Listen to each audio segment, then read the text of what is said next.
दोस्तों, हम एक छोटा सा वीडियो बना रहे हैं आपको कोसी रीजन को लेकर के। कोसी रीजन में ब्राह्मण और भूमिहार का क्या झगड़ा है दोस्तों। देखिए, कोसी रीजन का हम जब चर्चा करते हैं तो उसकी ज्योग्राफी पहले सबसे पहले जान लेते हैं दोस्तों। ये क्षेत्र गंगा के ऊपर का क्षेत्र है, कोसी के पूरब का क्षेत्र है, और आपको महानंदा के पश्चिम का क्षेत्र है, और नेपाल की जो बॉर्डर है उसके दक्षिण का क्षेत्र है। ठीक है दोस्तों।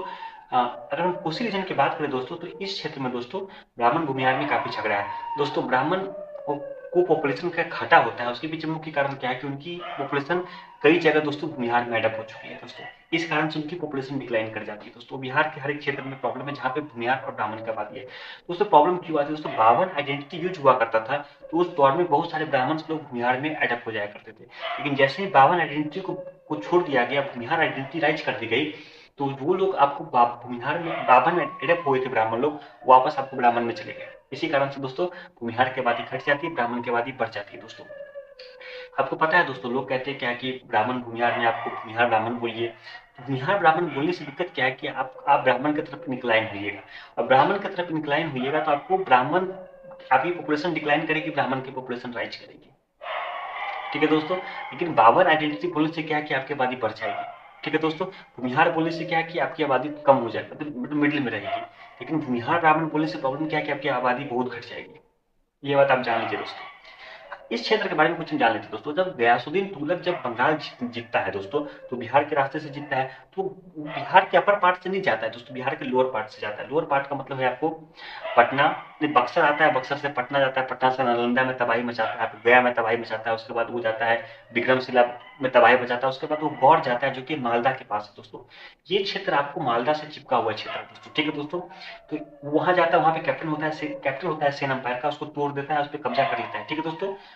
ये इस तरह से क्या होती है दोस्तों। इस क्षेत्र में गयासुद्दीन बख्तियार खिलजी के बाद दोस्तों, गयासुद्दीन इवाज खिलजी करके एक आदमी हुआ करता था, जो उसके बाद राजा बना। उसने क्या किया कि गौर से आपको मालदा से एक्सपेंशन स्टार्ट किया। उसने एक्सपेंशन कई जगह किया। उसने आपको बिहार के दक्षिणी भाग में भी एक्सपेंशन, मतलब कॉन्सोलिडेट किया, एक्सपेंशन तो कर दिया था बख्तियार खिलजी। उसने आपको नालंदा के क्षेत्र के कोल शायद राजा को हरा दिया था, इस तरह का घटना हुआ था। और उसने किया क्या दोस्तों, आपको आपको मतलब आपको ढाका तक अटैक कर रहा था, आपको दक्षिण बंगाल में भी अटैक कर रहा था। और उसने सबसे इंपॉर्टेंट क्या किया कि ये क्षेत्र था ना, इस क्षेत्र में थोड़ी सी क्षेत्र आपको कन्नाड डायनेस्टी के अंदर हुआ करता था, सपोल साइड का एरिया, और आपको बाकी हमेशा बंगाल के अंदर रहा करता था। तो गयासुद्दीन इवाज ने किया कि आपको, या इवाज खिलजी ने किया कि जितना भी क्षेत्र है दोस्तों, इन सभी क्षेत्र पे कब्जा कर लिया। और ये क्षेत्र आपको आपको 1210 से लेकर के आप मान लीजिए 1765 तक, मतलब आपको बक्सर की लड़ाई तक ये क्षेत्र मुस्लिम रूल के अंदर रहा। इसी कारण से दोस्तों इस क्षेत्र में आप देखिएगा तो अररिया, किशनगंज, पूर्णिया, कटिहार में बेहद मुस्लिम है, बहुत मुस्लिम है दोस्तों। ठीक है दोस्तों। उसके कारण 40-60 का रेशियो हुआ करता था, 132 साल पहले के आंकड़ों में बात करें तो। उसके पीछे कारण है कि वो ये लोग इस क्षेत्र मुस्लिम रूल के अंदर रहा हुआ था। लेकिन इस क्षेत्र का एक क्षेत्र है दोस्तों जिसका नाम है बनगांव, जो कि ब्राह्मण स्टडी का सेंटर हुआ करता था, क्योंकि बनगांव को राजा लोग बहुत पसंद किया करते थे। यही क्षेत्र है दोस्तों, बनगांव या सहरसा बोले, जहाँ पे आपको मंडल मिश्र और आपको शंकराचार्य के बीच में शास्त्रार्थ हुआ था। ठीक है दोस्तों। लक्ष्मीनाथ गोसाइन करके भी बहुत बड़े आपको संत हुए थे दोस्तों। हम इस क्षेत्र की बात करें दोस्तों, हम कुछ 6 डिस्ट्रिक्ट पढ़ते हैं दोस्तों, सपोल, मधेपुरा, अररिया, पूर्णिया, कटिहार, किशनगंज। जो आपको सहरसा क्षेत्र है था, वो पहले आपको मधेपुरा का ब्लॉक हुआ करता था। ठीक है दोस्तों। फिर बाद में आपको सिमरी बख्तियारपुर के एरिया को जोड़ दिया गया, आपको अब मधेपुरा के कुछ पार्ट का, आपको किशनगंज के कुछ पार्ट का काट के आपको सहरसा बना दिया गया। ठीक है दोस्तों। और फिर मधेपुरा बन गया, दोनों को एक ही मानेंगे दोस्तों। दोस्तों हम बात करेंगे दोस्तों, तो सपोल से हम स्टार्ट करते हैं दोस्तों। सपोल में 27.85% भूमिहार है, तो 72.15% आपको ब्राह्मण है। 27.85% भूमिहार है, मतलब बावन है दोस्तों, भूमिहार नहीं था उसमें, बावन है, 27.85%। उसमें बहुत सारे ब्राह्मण एडेड है, इस बात को हम बिल्कुल मान रहे हैं। ठीक है दोस्तों। दूसरा क्षेत्र है मधेपुरा दोस्तों।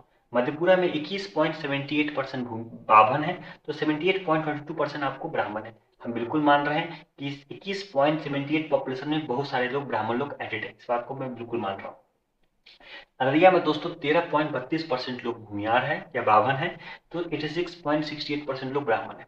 मैं इस बात को मान रहा हूँ। अररिया में भूमिहार के आबादी में ब्राह्मण लोग एडेड है दोस्तों। 3 क्षेत्र है दोस्तों, पूर्णिया में मात्र 7.5% भूमिहार है, तो 92.95% ब्राह्मण है। हम ब्राह्मण भूमिहार को दोनों को मिलाकर 100 मान लिए है दोस्तों। तो कटिहार में दोस्तों 11.54% भूमिहार है, तो 88.46% दोस्तों ब्राह्मण है। कटिहार का जो वो क्षेत्र दोस्तों, आपको कटिहार के पश्चिम क्षेत्र में भूमिहार है, कटिहार के पूर्व क्षेत्र में भूमिहार नहीं है दोस्तों। ठीक है दोस्तों। किशनगंज में दोस्तों 13.16% दोस्तों भूमिहार है, तो 86.84% दोस्तों ब्राह्मण है। दोस्तों आंकड़ों से आप देख चुके हैं दोस्तों, सुपौल मधेपुरा में आपको ब्राह्मण भूमिहार में आपको 70 to 80% पॉपुलेशन है, ठीक है, ब्राह्मण की पॉपुलेशन है। बाकी क्षेत्र में आपको अररिया, कटिहार और किशनगंज में दोस्तों 80 to 90% पॉपुलेशन है, और पूर्णिया में दोस्तों 90% क्रॉस पॉपुलेशन है ब्राह्मण की। दोस्तों एक बार आप नोट कीजिए दोस्तों, सुपौल मधेपुरा में भी 80% क्रॉस है ब्राह्मण की पॉपुलेशन।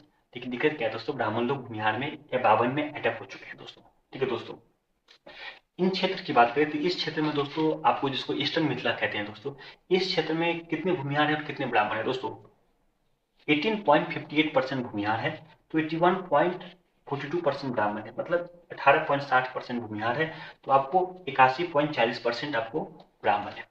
दोस्तों भूमिहार में बहुत सारे ब्राह्मण एडेड है, इस बात को हम मानते हैं दोस्तों। 100% आबादी होती है दोस्तों इस क्षेत्र में। दोस्तों आप मानिए ना, बहुत कम आपको अपर कास्ट की आबादी है दोस्तों इस क्षेत्र में दोस्तों।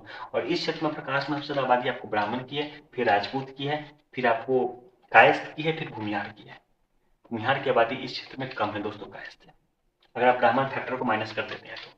ये है दोस्तों आपको कोसी के क्षेत्र की कास्ट सेंसस। धन्यवाद दोस्तों।